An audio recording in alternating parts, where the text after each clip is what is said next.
Welcome to the Win Daily Show. Today we got a special guest out in sunny California, Leonard Armato, founder and CEO of Management Plus Enterprises. Leonard, how you doing today, man? I'm good, Jason. How are you?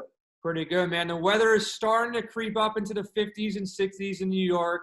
Not as nice as California, so I'm a little bit jealous about that, but I'm excited to have you on. You've been a leader and a pioneer in the industry, and it looks like to me, from the outside looking in, pretty much everything you've been touching for the past 5, 10, 20 years has been turning to gold. So I want to ask you, what was the first decision you made that kind of led you down this path to where you are today? Well, I don't know if everything I've touched turned to gold because everybody has their stories of failure. And if you have about 3 or 4 hours, I can tell you those. But I've had some successes along the way as well. And I think at some point in your career, everyone has to determine what their mission and passion amounts to and how high they want to set their goals. I mean, some people are happy just providing for their family and working 9 to 5 and having the weekends free. And then some people have other goals and aspirations. I always wanted to do something extraordinary and remarkable if I could possibly do it. I always wanted to use my God-given talents at their highest and best level, or I wouldn't be satisfied. I was kind of taught that by my dad.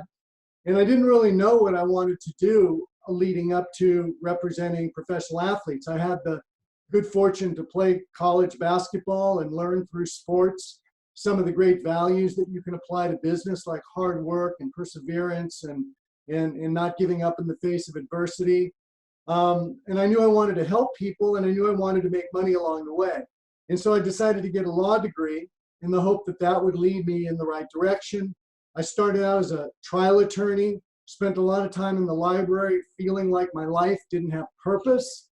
And I had a long talk with my college basketball coach, and he said, you should represent professional athletes and teach them how to make the transition from being an athlete to a business person, because their average careers are only a few years, and many of them leave their business, their profession, with nothing. So I thought that was a great way to use my talent. And that was the beginning of my desire to be a sports attorney and sports agent. And that, started my career. So now, with all your experiences in life and running different businesses, and we'll talk about all those businesses, what would be your suggestion right now for college kids who just graduated or high school students who have a passion for sports, their career in sports as far as becoming a professional athlete hasn't aspired to what they thought it was when they were younger, but they want to stay in sports, but it's such a tough business, and to work your way up in this business is almost impossible. It's almost like becoming an athlete. So it's like they have that challenge ahead of them again. What would you suggest to them to get involved in sports at this point in their career? Well, I think you need to sit down and self-assess and decide how big you want to dream and how high you want to set your goals. And if you really want something badly enough, you can achieve it, and you shouldn't settle for anything less than that. And there's always a way. I've always found that if you really want something, you'll find a way to achieve it if you work hard enough, you dream big enough, and you don't give up. So there's a lot of ways to start in sports. I have a story for how I started in sports, which I'd be delighted to tell you, but I think the easiest way to start is to begin with an internship with a company that you admire. And even if you're working for free, you'll have an opportunity to do two things. One, you'll get the experience of seeing what a company in the business looks like. And number two, you'll have the opportunity to make yourself indispensable. There's so many stories of people that started in the mailroom there's no more mailrooms anymore, but started at the very bottom, working for free, working as an intern, and working their way up in the company. And one of the biggest pieces of advice I could give to young people is make yourself indispensable and always exceed expectation in everything you do. If that is your marching orders to yourself, you won't be a failure. You'll constantly be moving up the ladder and achieving all your goals and aspirations. Yeah, you got to over-deliver, especially during these days. You got to stand out. You got to over-deliver. You got to be willing to work for free to some extent for some period of time. And I also starting to realize myself as I'm maturing that if you want less in return, for something that you're passionate about doing, you can lower your expectation maybe on a monetary value, but as far as waking up every day and being happy about what you do, there's a supreme value to your own happiness where hopefully those things balance out and they become higher and higher and higher as you go up. But in that initial phase, yeah, if you made $5,000 or $10,000 more, but you hated getting up every day to work, I think it's worth it. Now I'm starting to realize that, I'm, focused on money, but I'm focused more on my passion more than anything else right now. Passion growing up for me was watching basketball, playing basketball, being involved in every sport possible in New York. And growing up, one of my favorite movies was watching Blue Chips. And it kind of showed Shaq and Hardaway, Nick Nolte, and then also the bad side of what can happen in college sports. And now with the times are changing, now they just passed laws that college athletes can start earning some money. Yeah. But I'm leaning to the story of, how did you get involved with Shaq? I've been watching this guy for years. He's made a great transition off the court. I think he's hilarious, great guy all around. How did you land him, and what's your best Shaq story that you can share? Well, it's, kind of interesting. How did I land him?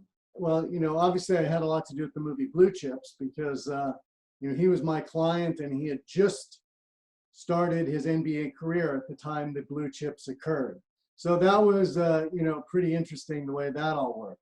But the way I landed him was really interesting. I was representing at the time a number of really interesting athletes. I was representing Hakeem Olajuwon, and I was representing Kareem Abdul-Jabbar at the end of his career. And I was also advising companies on their sports marketing initiatives.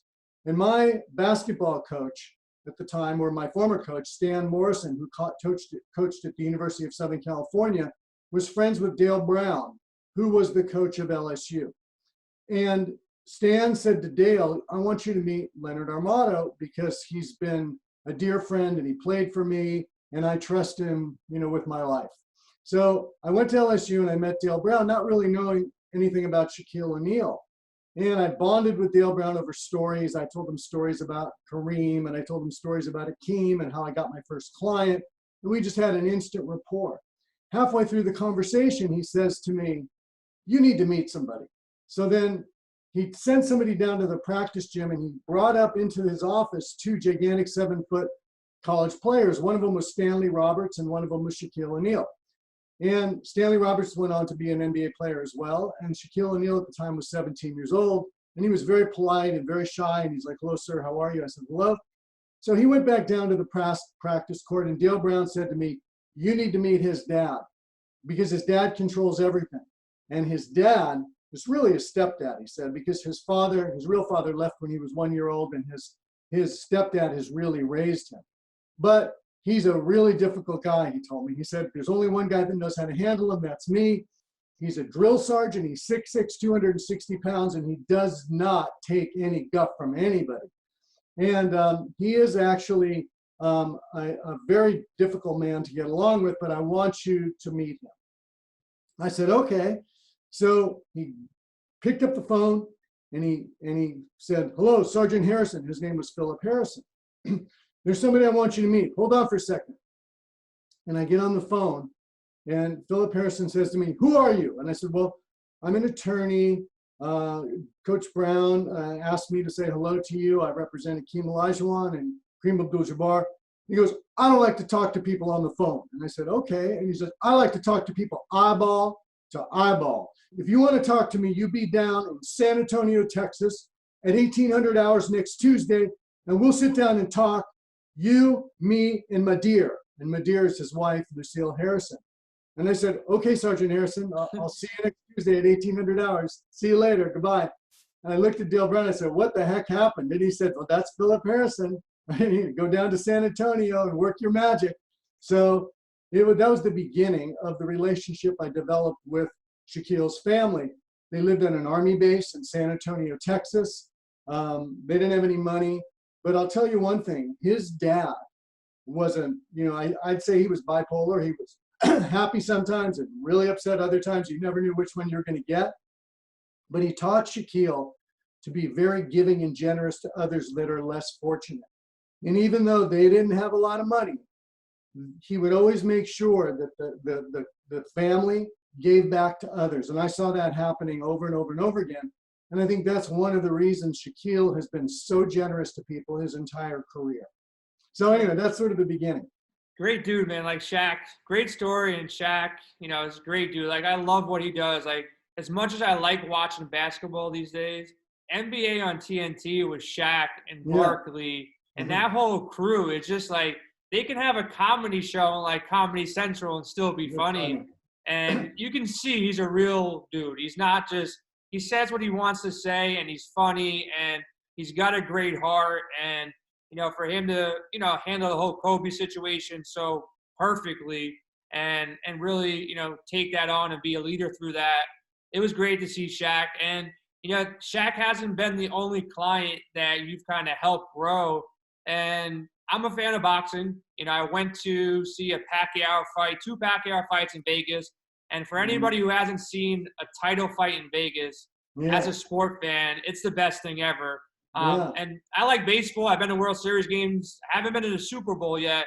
But seeing a prize fight in Vegas is just like an atmosphere like no other.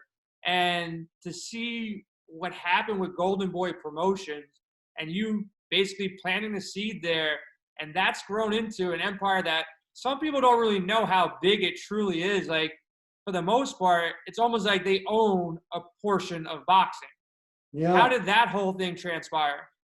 Well, it was interesting. After, working in football as an agent and then becoming a basketball agent and marketer, and then, using Shaquille, sort of, not using, but orchestrating Shaquille to be the first athlete to ever really own and control his own brand. That was a really exciting, interesting time. And then a guy that worked with me, a guy named Bruce Binko, said, hey, we should get Oscar De La Hoya and do the same thing, because boxing was way behind basketball in terms of marketing, in terms of sports, and utilizing, the most advanced methods. So we met with him and started working with him. And then I said to him one day, your promoters are taking far too large a share of the money you're generating from your fights. Maybe you should own and control your own fights. And so we started talking about how Golden Boy could be a vehicle for owning and controlling the sport of boxing with Oscar as the lightning rod. So it was sort of taking the strategy we used with Shaq to own and control your own brand and using Oscar to own and control your own sport. Yeah. So we ended up forming Golden Boy. He ended up promoting his own fights, getting other fighters. And that was sort of the beginning of what happened. Then Bruce, who used to work for me, ended up going to work for Oscar and helping run his company. So it was kind of a full circle. Yeah, it's a massive on-taking because, like I said, Golden Boy pretty much runs a lot of the fights, if not all of them. There's other promotion companies that kind of taken on that model now, but you seized the opportunity, and you've been kind of a leader in a lot of different organizations. You even spent some time at Skechers as well as a CMO there. What do you think defines a great leader, and how have you been able to basically cross-pollinate your brand and all these other brands and lead them to these great accomplishments? Well, I think, you've got to be looking for remarkable opportunities out there. And I figured out a long time ago, it's just as hard to work on the average as it is to work on the remarkable. You still have to put in the same effort. So why not work on things that are remarkable to give you more latitude to do things that are innovative? Like if you're representing Shaq, you can get your phone call answered by anybody. Yep. If you're working with Golden Boy and Oscar De La Hoya, you can reach anyone you need to reach. And then you have at least an opportunity to have a conversation about remarkable, innovative things. So with respect to Skechers, for example, I sat down with the founder of the company, who was a longtime friend of mine. He was actually a client when I was a sports marketing lawyer. And he said, I want to build my company from just a lifestyle company to a performance company as well. And he said, well, what can we do to make that happen? Because I don't know that world. And I said, well, we got to walk before we run. Let's build a walking business, and we build a running business. So we decided to build this walking business first, evolving to a running business. And the first person we identified, and I said, hey, there's this social media person, and this is just when social media was really starting to grow. And I go, you may not have heard of her, but she's sort of famous for doing a porno tape. Her name is Kim Kardashian. And he said, yeah, I've heard of her. I don't know, maybe that might be a little racy for our company. I said, well, let's just think about it and talk about it. Long story short, we decided that we could combine social media with mass media, which is traditional advertising. And that combination could have an exponential effect. So we hired her, we put her in the Super Bowl. She was using her social media. All the magazines were taking photos of her wearing her Skechers. We had her in the Super Bowl with her Skechers, and all of a sudden, bigger, better for everybody. Her social following went through the roof. Our recognition went through the roof. And we ultimately evolved the company into a running company, a training company, as well as walking. So we had a performance division. But it kind of starts with looking for ways to do things that haven't been done before in a way that hasn't been done yet. So combining mass and social media with someone like Kim Kardashian was our way in. Listen, man, you're always on that cutting edge, the time before the time. So I'm going to hit you with a question now. What's next? Like, what do you see next? Since you've been kind of ahead of the curve, it's an ever-changing world now. What do you see really as next as far as an opportunity for you to lead this next mini revolution? I'm assuming you want to stay within sports. Do you have any interest in sports betting, which is about to take off across the world? That's a world that I'm in. Esports, is that potential, or is there something that I haven't even thought about yet that you're ready to get your hands on, or you're already working on now? Well, there's no doubt that betting, gambling is going to be huge. And esports is obviously big as well. I mean, I have a 9-year-old son, and, all he wants to do is play Minecraft and different things online. Yep. So, that's going to be continually growing.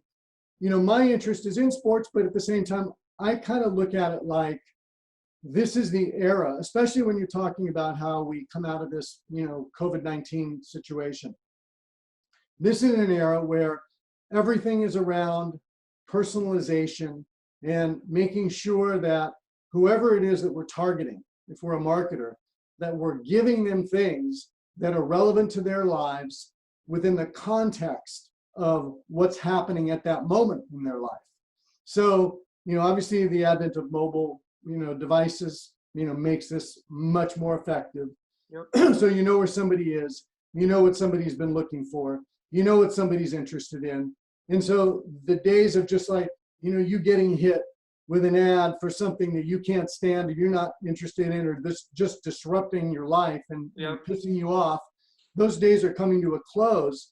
And then there's this new era that's going to happen, which is going to be giving you what you want and then wrapping around it really creative content, which is going to be the kind of content that appeals to you, leading you to take action that, let's say, the marketer wants you to take.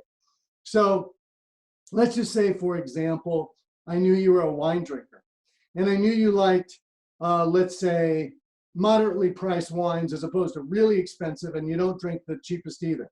So maybe I realized that you are planning a trip to Napa Valley, and because you've been looking at Napa Valley and you got a hotel there that you're going to stay in, and then I can offer you some experiences of tastings that could combine food pairings at a winery that I think you'd like, that you've searched for, that's nearby the hotel you're staying at. You go, wow, that's really cool, because I wish I thought of that myself. Now here it is right in front of me.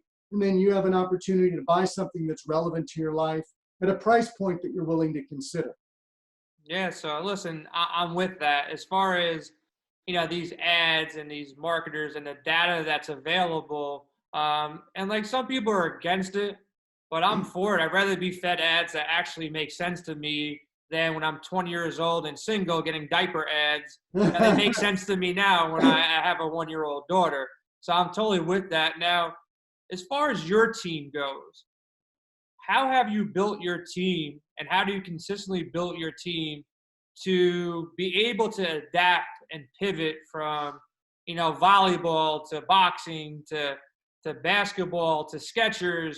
How is that brand ever evolving, and how are you rebuilding it now for this new world that we're entering, kind of 2020-esque? Well, I think that really interesting The world's changing faster now than it ever has. There's more uncertainty now in the world than ever before. If you just look back at, 2,000 years ago, around the birth of Christ, knowledge would double every, century or two. And then all of a sudden, knowledge with the advent of the printing press was doubling every 50 years. And then it became 10 years, and then it became 5 years. And today, knowledge doubles every year. So knowledge is doubling so fast in this information age that it's hard to keep up with everything. And everybody's feeling anxiety because you can't be good at anything for any length of time because it's always changing. So you have to be comfortable with that. And you always have to be looking at how to maintain a curious, always learning mentality. And not worry about not knowing everything every second of the day, but always be willing to look for the pathway to innovation and have a good sense of that. And if you build a foundation in that kind of thinking, you usually are going to be able to make good decisions. I think the world is moving far more towards virtuality. Virtuality is going to, you see, we're talking, via this virtual connection. And people are finding business meetings are conducted very effectively over virtual connections. So as we move forward, there's going to be a lot more of that. Maybe business travel will be reduced quite a bit. You want to have people in offices as much as they used to, even though there'll still be a place for people to gather together, no doubt about that. And we're just going to see an evolution of many, many businesses that kind of respond, to the crisis we've been through. And again, my message to anybody out there, if you're feeling fear, if you're feeling anxiety, just look at what's happening. Take stock in the fact that everyone's faced with the same sense of change. There's probably millions of jobs that are going to be lost over the next, 3, 4, 5, 6 months. And then artificial intelligence is going to rob us of another 2 million jobs in the next 2 or 3 more years. But how do we prepare ourselves for the skills we need that will allow us to succeed in, the new world, in the new age? And I think I've outlined them, but be always ready to learn, be always ready to adapt, be ready to change based on what's happening. Always keep up on new trends and understand you can't know everything all the time, and just be confident in your judgment and everything will work out. Yeah, knowledge is the best commodity, man. Like, it's the best investment that you can make is in yourself. So hopefully everybody use this free time where they're not so focused on their commute to work and all these meetings, and not just sitting on the couch with the Netflix in their hand and flipping through the channels and watching TV, and they're building these skills. Now, I know from speaking to you now, marketing is an equal passion for you than sports, so you've combined both of those to really make yourself a leader from a marketing standpoint. If you can market yourself, market brands, you're always going to be in a position of power, and you'll have leverage, because it's a tough thing to figure out, especially these days. If you can't do it the traditional way, you got to be creative. That's where talented guys like yourself, really excel, because you're always innovating and always changing with the times. What do you consider? I want to ask you one really quick thing, because you mentioned something I don't want to miss. You mentioned about sports betting in the future and, what's going to happen in sports. I just want to say one thing about what's going to happen in sports, which I think is relevant and interesting, and then we'll get back to your next question. When it comes to sports betting, when it comes to media and sports, I think what we're going to see in the future is we're going to see, it used to be that sports leagues would sell their media rights in mass. Like here, CBS, you get this, NBC, you get this, TNT, you get that. In the future, each second is going to have a different value, because each second, depending on when it is going to take place at a more relevant and more valuable time. Like the shot at the end of the game is more valuable than the opening tip, for example. The other part that's going to happen is that you're going to see data infused alongside of content. And this is relevant to your sports betting, question. So let's say someone's taken a shot from 3-point range. Immediately, you're going to see what the percentage is alongside of that shot of this guy making the shot. And then when you have players on the floor, you're going to say, well, these 5 players generally do this in this situation. And all of a sudden, that real-time data is going to be reflected in the betting. And there's going to be all kinds of things that are going to be happening alongside every single second of live sports content. So I just wanted to bring that up. No, I agree with that 100%. What's going to happen is, the way I see it, the fans are going to be replaced with the data and the betting handles of everything that's going on, because instead of those fans cheering and the sidelines, screaming and doing what they do, you're going to see exactly what you said. Steph Curry today is shooting 30% from three.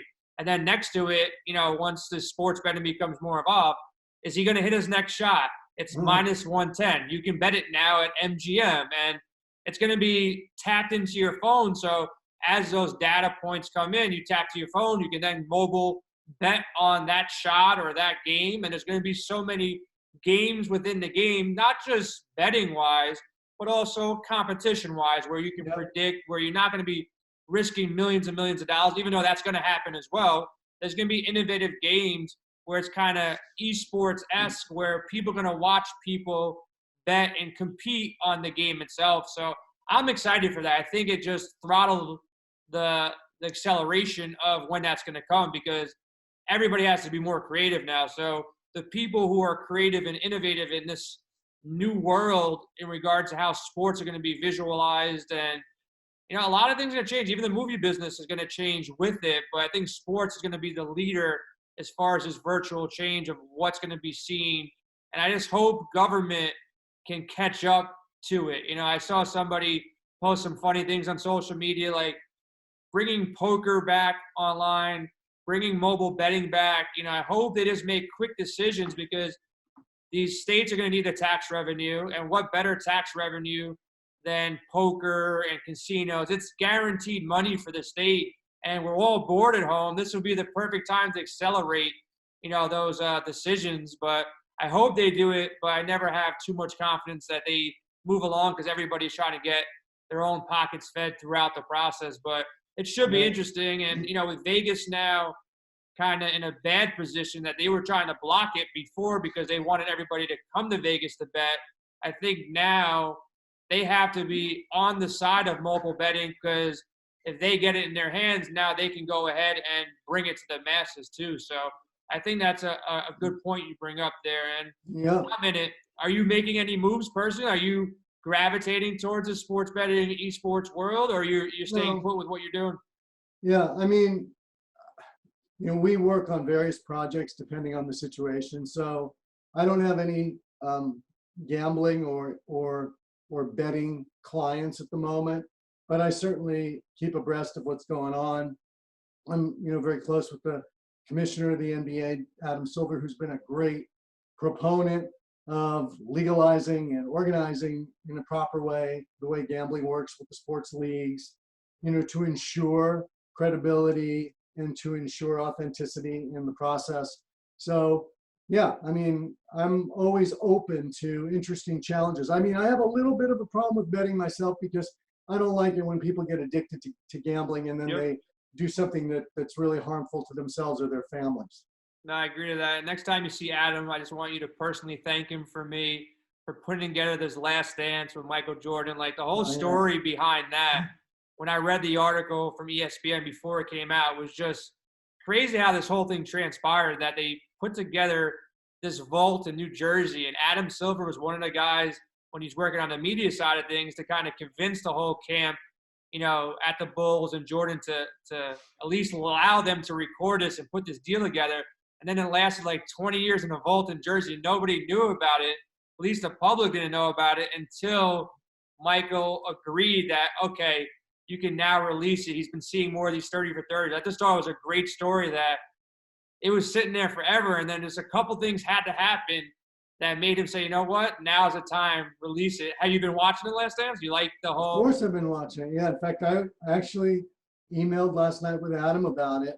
And we were laughing because at the time I was representing Ahmad Rashad and Shaq. And so Ahmad Rashad was Michael's best friend. And he was always interviewing him because Michael trusted Ahmad. And he really didn't trust a lot of the media at that point, because they were attacking him about his gambling, etc.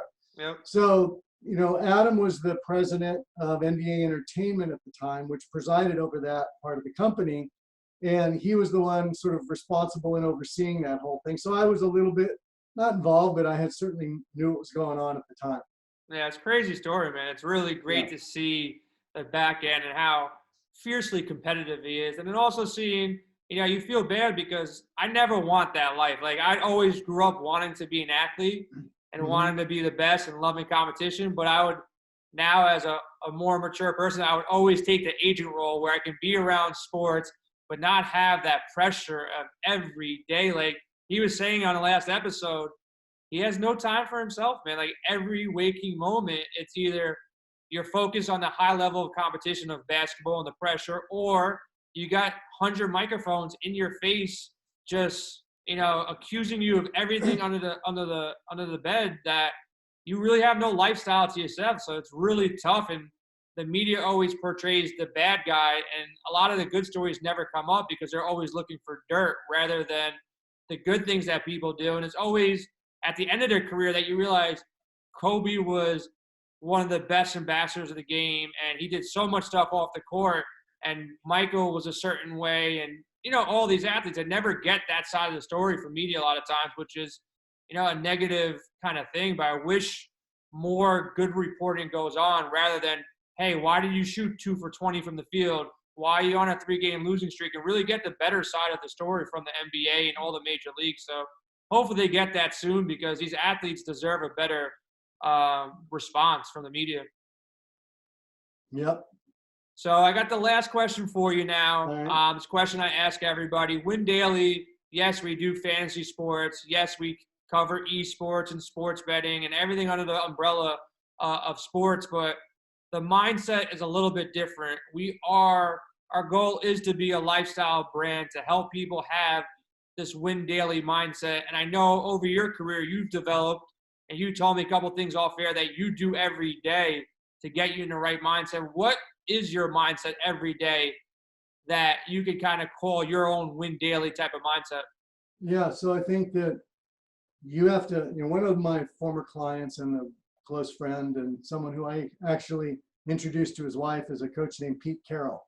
Pete Nice. Carroll's a famous coach, coached at USC, coached obviously still at the Seattle Seahawks.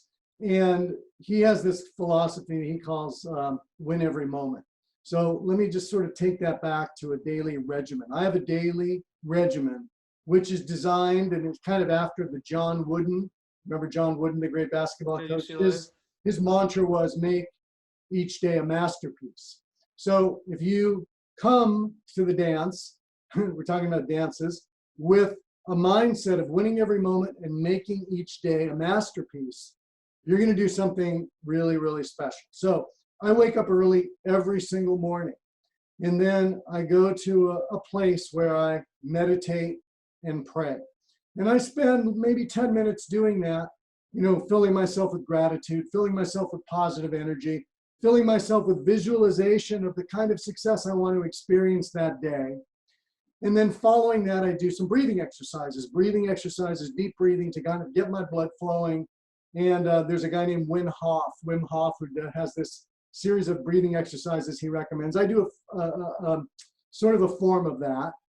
And then I do a little journaling. So I write for 5 minutes of those things that are most on my mind for the moment, getting myself ready to have an incredibly productive day.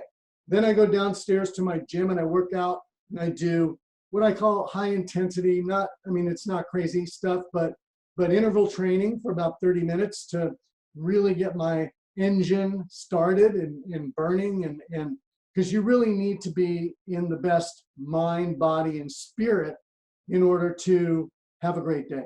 And then I get dressed. Even in COVID-19 period, I shave, I get ready, I put work clothes on, and I come down to my office and I start working on those things that are most important to work on throughout the day. Then I have a holistic approach to life. Holistic means, how do you balance family, personal, and business?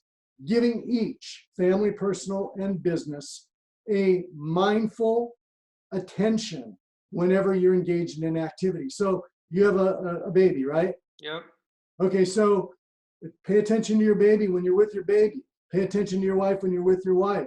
Pay attention to the personal small matters. I love this quote from Mother Teresa, which says, don't worry so much about doing great things all the time. Worry about doing little things with great love. And if you do that one by one and carry that mindset throughout the course of the day, worrying about making other people's lives better along the way, you're going to end up feeling good about yourself, and you're going to end up feeling as if you've been as productive as you can have been throughout the course of that day. So that's my methodology. That's a good one, man. I've been trying to listen, I know I'm not the smartest guy in the room, so I've been trying to get the knowledge from guys like yourself and David Meltzer and other people that we've been interviewing on this podcast and this show. And I took a lot of mental notes, man, from what you just told me. And I think it's really powerful. And it's tough. Even during this quarantine session, I found it even more tough somehow to work out. I don't know why. Like, I realized that I've always. I'll tell you why. Wait, hold on. Go for it.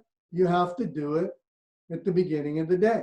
In other words, it's just got to be here. Do you have a place you can work out in your house? Yeah, the room I'm in right now has a treadmill over there, a punching bag over there. Do you have it's a all mirror? right there. Do you have a mirror in the room? Yeah, it's also right there. Okay, so here's what you do. Okay. You take your shirt off. You work out for 30 minutes a day. Treadmill, some weights, whatever that is, mix it up, but you got to do it for 30 minutes. And be like LeBron James. Take your shirt off when you're working out and watch the results. Oh yeah, I look a little stronger today. Oh, I can see the results. But you got to do it at the beginning of every day like clockwork. And if you do, you'll find you'll get great results, and it'll set you up for doing better work. So anyway, that's my gift to you for today. No, I definitely I enjoy that. I got to do it. I have all the pieces here. It's just prioritizing everything, you know. And another thing that you said I think is really powerful is live within that moment. So whenever you're done with your work and now you're in front of your wife or you're in front of your daughter or son or whatever it is, that has to be time where, even if it's 5 minutes, give that time and that dedication to being present in that moment. And that's something that's really huge to take. And even when you go to work, make sure you're not playing on social media when you're at work, because you're really being ineffective and inefficient in your time. And time management is something that everybody has the same amount of time in their days. But guys like yourself and other people I've met along the way, they take advantage of every second, every minute. Like, I was shadowing David in New York City a couple months back, and I remember a story of we're going to meeting after meeting. He's doing a podcast, and I'm learning, and we're talking. And then we hop in a cab, and he hops on the phone with his wife. And I don't do that because I don't want to be on a conversation. I go throughout the entire day. I don't speak to my wife. And then by like 8 o'clock, I get that call from my wife. It's like, where were you all day? I'm like, I've been busy with David doing all these things. And I realized David got that 5-minute call into his wife that kept him clear for the rest of the day. And just taking advantage of those times and being, you know, I keep a calendar with me, which is great.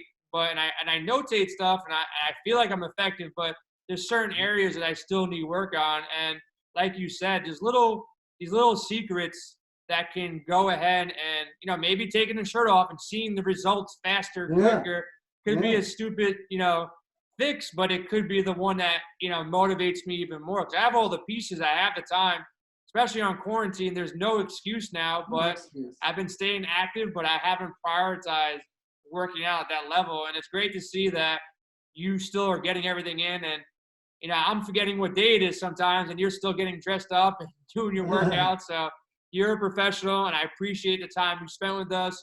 Where can everybody, you know, follow along with you? Is it Twitter, IG? Which social media presence are you most involved with? Well, I mean, you know, you can follow me on LinkedIn. It's under my name, Leonard Armato. My Instagram handle is @Leonard Armato. My Twitter handle is @Leonard Armato. So it's pretty simple. Nice, man. So I appreciate your time today. We'll talk soon. We'll get an update in the next couple of months, see how everything's going with all the brands that you're working with. And I appreciate your time, brother. My pleasure. Take care.